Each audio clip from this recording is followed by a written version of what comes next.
কালপুরুষের একাদশে রাহু, কালপুরুষের দ্বাদশে শনি, বৃহস্পতি তিনি তৃতীয় ভাবে রয়েছেন। ইতিমধ্যে শনিদেব বক্রী হওয়ার কথা ভাবছেন 13ই জুলাই। অন্যদিকে মঙ্গল কেতুযুক্ত হয়ে অবস্থান করে রয়েছে 28শে জুলাই।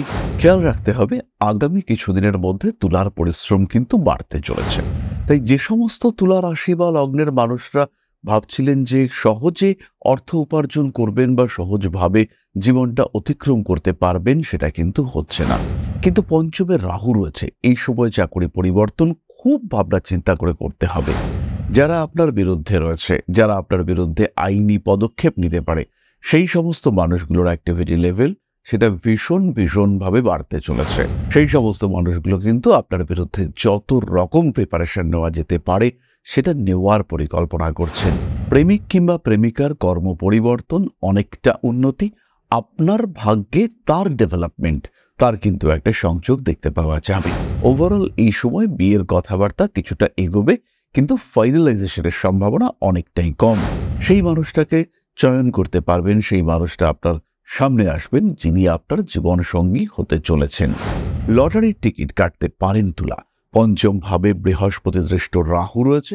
লটারির টিকিট কেটে নিজের ভাগ্যকে উন্নততর করে তোলবার প্রচেষ্টা, এটা অবশ্যই তুলার ক্ষেত্রে সৃষ্টি হতে পারে।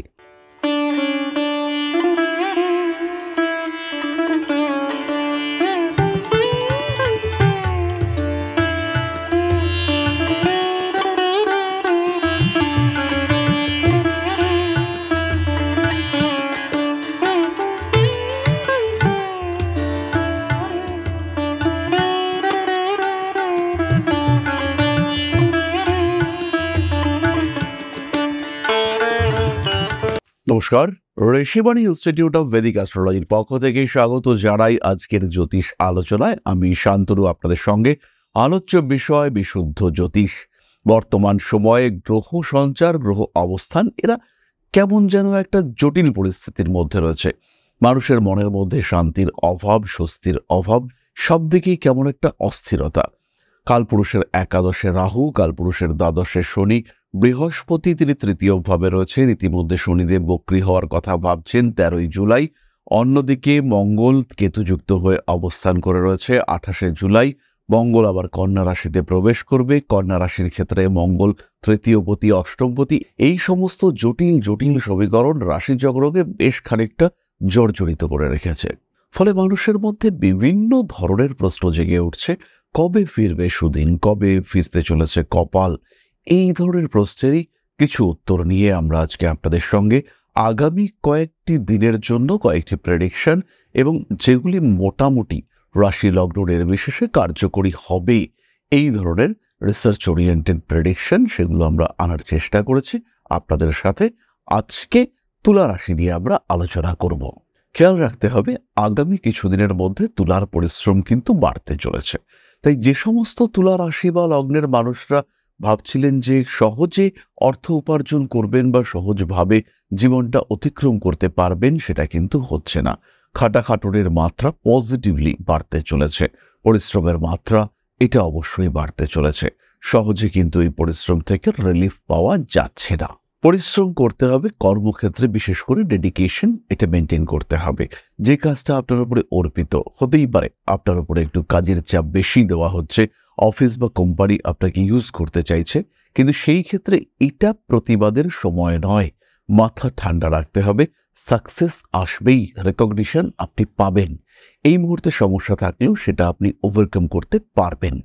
চাকরি পরিবর্তনের মানসিকতা আসবে, কিন্তু পঞ্চমে রাহু রয়েছে, এই সময় চাকরি পরিবর্তন খুব ভাবনা চিন্তা করে করতে হবে। চাকরি পরিবর্তনের সুযোগও আসবে, এবং দেখে মনে হবে আপাত দৃষ্টিতে এই সুযোগ হচ্ছে সেই সুযোগ যার জন্য আপনি দীর্ঘদিন ধরে অপেক্ষা করছিলেন। সেখানে কিন্তু যাওয়ার সাথে সাথে আপনি বুঝবেন সিনারিও ইজ ডিফারেন্ট। এখানে কিন্তু বিষয়টা পরিবর্তন হয়েছে। যা ভেবে এসেছিলেন আর যা অ্যাকচুয়াল ঘটনা, দুটোর মধ্যে কিন্তু হিউজ চেঞ্জেস রয়েছে। ধীরে ধীরে অর্থনৈতিক ক্ষেত্রে সাফল্য, শ্রীবৃদ্ধি এটা বাড়তে দেখতে পাওয়া যাবে। উচ্চ বিদ্যা কিংবা কোনো প্রফেশনাল এডুকেশন আপনার কর্মক্ষেত্রের স্থিতিশীলতাকে বাড়িয়ে দেবে। এই সময়টা কিন্তু নিজেকে গ্রুমিং করবার চেষ্টা, সেটা তুলা রাশি বা লগ্নের মানুষদের করতে হবে।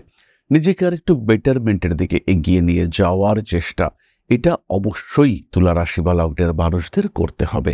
তুলা রাশি বা লগ্নের মানুষ তাদের স্টেবিলিটি ফ্যাক্টর এটা যাতে আরেকটু বেড়ে ওঠে, নিজের স্থিতিশীলতা সেটা যদি আরেকটু বেড়ে ওঠে, তার প্রচেষ্টা এটা অবশ্যই করতে হবে। যারা আপনার বিরুদ্ধে রয়েছে, যারা আপনার বিরুদ্ধে আইনি পদক্ষেপ নিতে পারে, সেই সমস্ত মানুষগুলোর অ্যাক্টিভিটি লেভেল সেটা ভীষণভাবে বাড়তে চলেছে। সেই সমস্ত মানুষগুলো কিন্তু আপনার বিরুদ্ধে যত রকম প্রিপারেশন নেওয়া যেতে পারে সেটা নেওয়ার পরিকল্পনা করছেন। একটা অ্যাটাকিং মুড এটা কিন্তু তাদের মধ্যে দেখতে পাওয়া যাবে। কিছু নতুন কানেকশন সৃষ্টি হতে দেখতে পাওয়া যাবে, যাদের দ্বারা প্রভাবিত হবেন তুলা। বলা যেতে পারে কিছু নতুন সুযোগ আসতে চলেছে।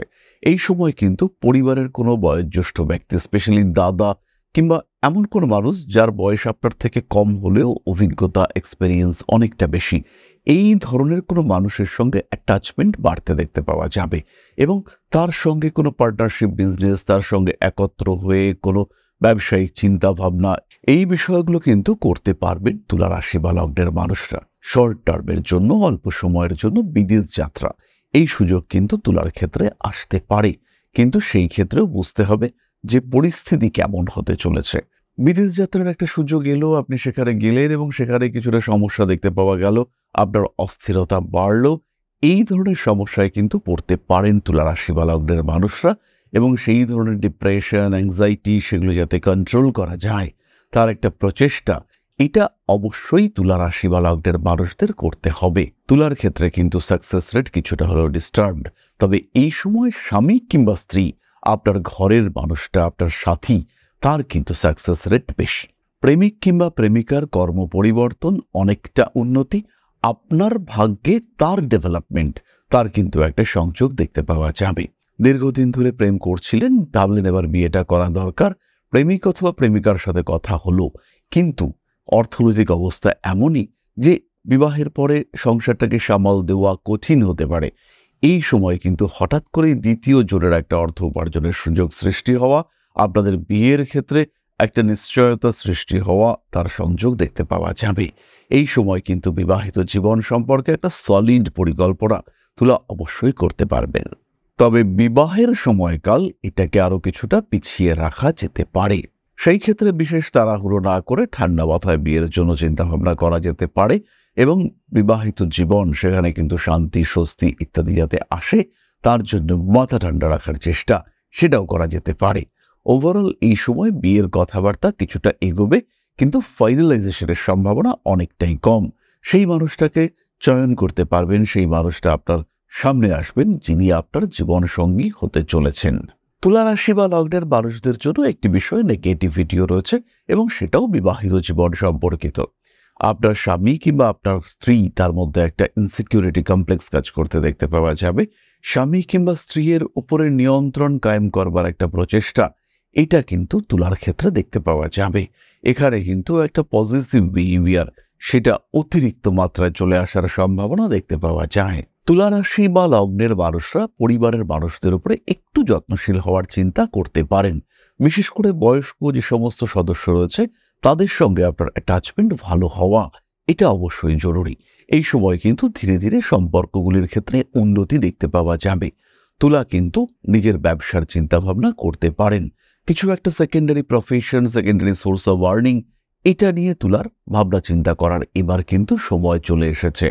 ডাইভার্সিফিকেশন এটা কিন্তু তুলা অবশ্যই করতে পারবেন এবং বিভিন্ন উৎস থেকে আয় উপার্জনের প্রচেষ্টা এটা আমরা তুলার ক্ষেত্রে দেখতে পাব। সহজভাবেই তুলা নিজের ক্ষেত্রটিকে আরেকটু প্রশস্ত করে তুলতে পারবেন। এর মধ্যেই কখনো কখনো তুলা রাশি বা লগ্নের মানুষ তাদের একটু ভোজন বিলাসী হয়ে উঠবার টেন্ডেন্সি দেখতে পাওয়া যাবে। লটারির টিকিট কাটতে পারেন তুলা। পঞ্চম ভাবে বৃহস্পতি দৃষ্ট রাহু রয়েছে। লটারির টিকিট কেটে নিজের ভাগ্যকে উন্নততর করে তুলবার প্রচেষ্টা এটা অবশ্যই তুলার ক্ষেত্রে সৃষ্টি হতে পারে। কিছু কিছু তুলা রাশি বা লগ্নের মানুষ যাদের জন্মকুণ্ডলিতে শনি তুঙ্গ অবস্থায় রয়েছে, হতেই পারে তার জন্ম 1984, 85 এই সময়, সেই সময় শনি কিন্তু তুলা রাশিতেই অবস্থান করেছিল এবং তুঙ্গ অবস্থায় ছিল।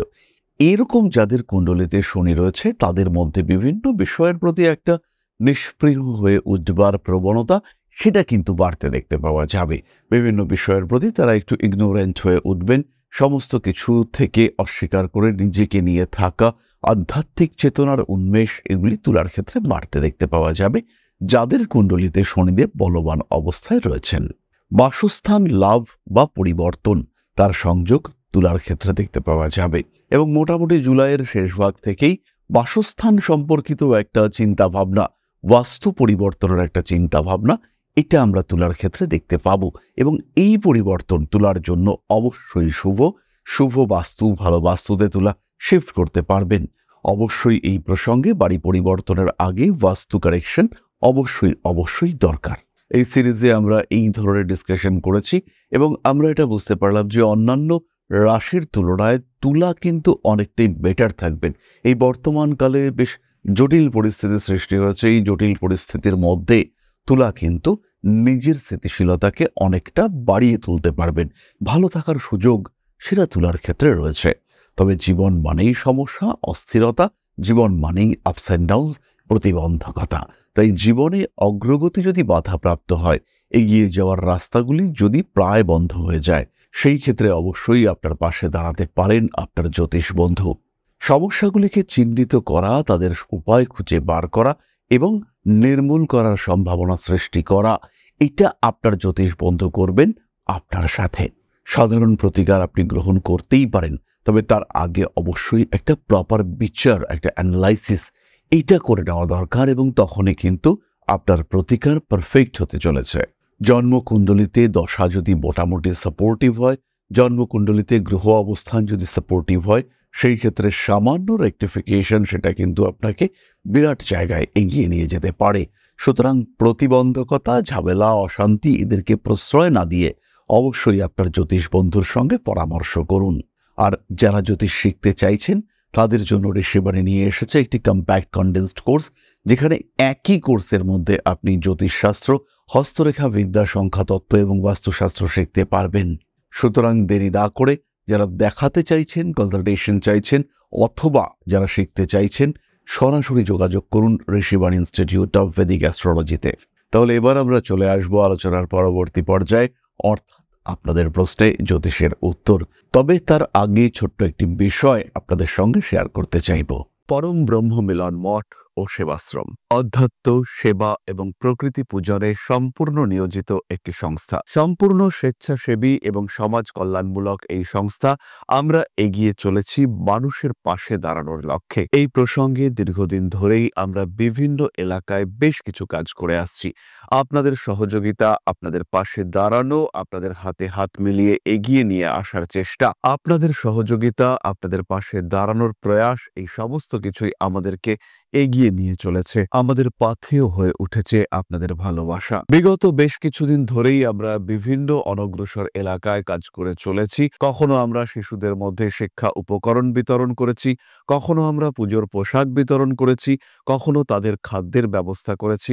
আমরা কন্টিনিউয়াসলি তাদের পড়াশোনার জন্য 2টি ফ্রি কোচিং সেন্টার শুরু করেছি। তাদের মধ্যে ক্রিয়েটিভ অ্যাক্টিভিটিগুলিকে জাগ্রত করবার জন্য সম্পূর্ণ বিনামূল্য একটি নৃত্য শিক্ষা প্রশিক্ষণের ব্যবস্থা সেটা আমরা করতে সক্ষম হয়েছি এবং এই প্রত্যেকটি পদক্ষেপেই আমরা পেয়েছি আপনাদের সঙ্গ, আমরা পেয়েছি আপনাদের সহযোগিতা, আমরা পেয়েছি আপনাদের ভালোবাসা। আমরা শীতকালে কম্বল বিতরণ করেছি, আমরা মায়েদের মধ্যে খাদ্য উপকরণ, পুষ্টি উপকরণ বিতরণ করেছি, আমরা বিতরণ করেছি ডেঙ্গুর সময় প্রচুর মশারি। এই প্রত্যেকটি কাজেই আপনারা ছিলেন আমাদের পাশে। বর্তমানে মানুষের ভালোবাসায় আমরা ধীরে ধীরে আরেকটু বড় হয়ে উঠছি। এই অবস্থায় বর্তমান পরিস্থিতিতে এই কাজগুলিকে আরো এগিয়ে নিয়ে যাওয়ার জন্য, সুষ্ঠুভাবে করবার জন্য প্রয়োজন একটি পরিকাঠামো। তাই আমরা চিন্তা ভাবনা করছি একটি আশ্রম ফরমেশনের এবং এর জন্য প্রয়োজন জমি, এর জন্য প্রয়োজন পরিকাঠামো। তাই যারা আমাদের সাবস্ক্রাইবার রয়েছেন, যারা আমাদের ভিউয়ার রয়েছেন, যারা আমাদের ফলোয়ার রয়েছেন,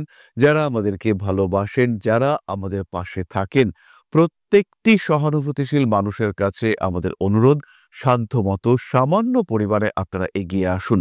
বিন্দু বিন্দুতে সম্পূর্ণ হবে সিন্ধুর গঠন, তৈরি হবে পরম ব্রহ্মমিলন মঠ ও সেবাশ্রমের পরিকাঠামো। তাই যারা বিভিন্ন সময় বিভিন্ন অবস্থায় মানুষের পাশে গিয়ে দাঁড়ান, যারা প্রকৃতিকে ভালোবাসেন, যারা জীবনকে এগিয়ে নিয়ে যাওয়ার পথে অন্যকে সাহায্য করতে পছন্দ করেন, সেই রকম প্রত্যেকটি মানুষের কাছে আমাদের সাধারণ অনুরোধ, আমাদের এই মহৎ উদ্দেশ্যকে সফল করে তুলবার জন্য যতটুকু সম্ভব, যতটুকু সাধ্য অবশ্যই এগিয়ে আসুন, বাড়িয়ে দিন সামান্য সহযোগিতার হাত। অধ্যাত্ম, সেবা এবং প্রকৃতি পূজনের এই মহান কর্মে, মহান ব্রতে ব্রতী হয়েছি আমরা। আমাদের সঙ্গে হাতে হাত মিলিয়ে আপনারাও যতটুকু সম্ভব এগিয়ে আসুন। সবার প্রচেষ্টায় এই বিরাট কর্মযজ্ঞ সাফল্যমণ্ডিত হবে। সবাইকে জানাই অগ্রিম ধন্যবাদ। আমরা জানি আপনাদের সহযোগিতা আমরা পাবো। বেশ কিছুদিন ধরেই বহু মানুষ আমাদেরকে সাহায্য করে চলেছেন, কারণ আমাদের ইন্ডিভিজুয়াল সামর্থ্য অতি ক্ষুদ্র, তার মাধ্যমে এই মহৎ কার্যগুলিকে সম্পূর্ণ করা সম্ভব নয়। তাই প্রত্যেকের ছোট্ট ছোট্ট সহযোগিতার হাত আমাদেরকে এগিয়ে নিয়ে চলেছে। আমরা এগিয়ে চলেছি সাফল্যের লক্ষ্যে। আপনাদের ভালোবাসা এভাবেই আমাদের পাশে থাক, আমরা সফল হবই। তাহলে এবার আমরা চলে আসি আপনাদের প্রশ্ন পর্যায়ে। প্রশ্ন করেছেন সুপর্ণা নাথ, 29/10/1982, কলকাতা, সকাল 7:51। বিয়ে আদৌ হবে? কবে হবে? লাভ নাকি অ্যারেঞ্জ ম্যারেজ হবে? প্লিজ জানাবেন স্যার। সুপর্ণা, আপনার জন্মকুণ্ডলী অনুযায়ী বিবাহের বয়স 25, 37 আর 45। তো এই মুহূর্তে আপনার 25 বা 37-এ বিয়ে হয়নি, সেই ক্ষেত্রে 45-এ বিবাহের সম্ভাবনা, অর্থাৎ 44+ এই বয়সে বিবাহের সম্ভাবনা, এটা একদম ভীষণভাবে রয়েছে। প্রেমজ বিবাহ অর্থাৎ লাভ ম্যারেজের সম্ভাবনা কম।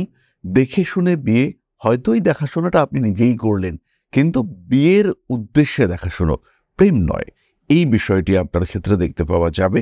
এবং আমরা এক্সপেক্ট করতে পারি 2026 এন্ড 2027 আপনার বিয়ে হচ্ছে এবং যথেষ্ট ভালো বিয়ে হচ্ছে। তাহলে আজকের আলোচনা আমরা আর দীর্ঘায়িত করব না। সবাই সুস্থ থাকুন, ভালো থাকুন। মা শ্রী শ্রী আদিশক্তি আপনাদের প্রত্যেকের মঙ্গল করুন। জয় মা আদিশক্তি। নমস্কার।